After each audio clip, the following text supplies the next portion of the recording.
কৃষ্ণ দুটাৰ ওচৰত পৰিছে নি বাৰু অকণমান কথাষাৰ দধীচি মুনিৰ কথা যে ওলাই গ'ল তাৰমানে বিত্তক বধ কৰিলে দধীচি মুনিয়ে এডাল হাড়েৰে তৈয়াৰ কৰি ইন্দ্ৰই তাৰমানে কি কৰিলে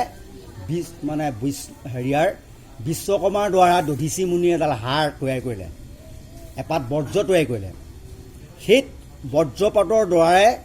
স্বৰ্গৰ ৰজা ইন্দ্ৰদেৱে মহা অসুৰ বৃত্তাসুৰক বধ কৰিছিল সেই কথাটো উল্লেখ কৰি গৈছে সেইকাৰণে সেই দধীচি মুনিৰ হাড়ডাল ইমানেই লাগতিয়াল তেওঁ মানে পৰম ভক্ত আছিলে বিষ্ণুৰ হাড়ডাল ইমানেই পুণ্য সেইকাৰণে ক'লে যে মোৰ যদি হাড়ডালে যেতিয়া মানে ইন্দ্ৰই খুজিবলৈ যায় দেই অকণমান কথা বৰ ডাঙৰ কথা এইটো জানিবলগীয়া কথা যেতিয়া হাড়ডাল তেওঁ মানে খুজিবলৈ যায় যে প্ৰভু আমি স্বৰ্গত থাকি বহুত অশান্তিত আছোঁ বৃত্তাসুৰৰ পৰা আমি বৰ অশান্তিত আছোঁ আমাৰ স্বৰ্গৰাজ্য আক্ৰমণ কৰিবলৈ আহিছে আৰু মোৰ পত্নী শচী দেৱীকো তাৰমানে হৰণ কৰি লৈ গৈছে গতিকে ইয়াৰ এটা উপায় দিয়ক তেতিয়া দধীচি মুনিৰ ওচৰলৈ আহিলে ক'লে হে প্ৰভু আপুনি এটা আমাক কৃপা কৰক যে আপুনি বৰ পৰম ভক্ত বিষ্ণুৰ সেয়েহে আপোনাৰ হাড়েৰে যদি তৈয়াৰী কৰি এপাত অস্ত্ৰ তৈয়াৰ কৰিব পাৰোঁ আমি তেতিয়া সেই দৈত্যসকলক নিধন কৰিব পৰা হ'ব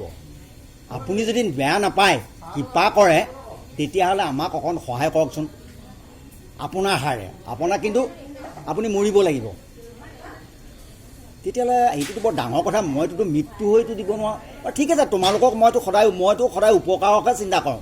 যদি মোৰ কাৰণে যদি উপকাৰ হয় স্বৰ্গৰাজ্যখন যদি শান্তিত থাকে তেতিয়াহ'লে মই মোৰ হাড়ডাল মই দিয়াটো কোনো ডাঙৰ কথা নহয় তোমালোকে মোক মাৰা আৰু মোৰ হাড়ডালে তোমালোকে বজ্ৰ তৈয়াৰ কৰি ইন্দ্ৰক হাতত প্ৰদান কৰিবা আৰু সেই দধীচি মুনিৰ সেই হাড়ডালে অস্ত্ৰৰ দ্বাৰা বৃত্তাসুৰক বধ কৰিব পাৰে বুলি এই কথাষাৰ উল্লেখ কৰিছিলে বৰ বেছি দীঘলীয়া নকওঁ বাৰু বাহক বুলি সেইকাৰণে এইটো বৰ ডাঙৰ কথা বাহক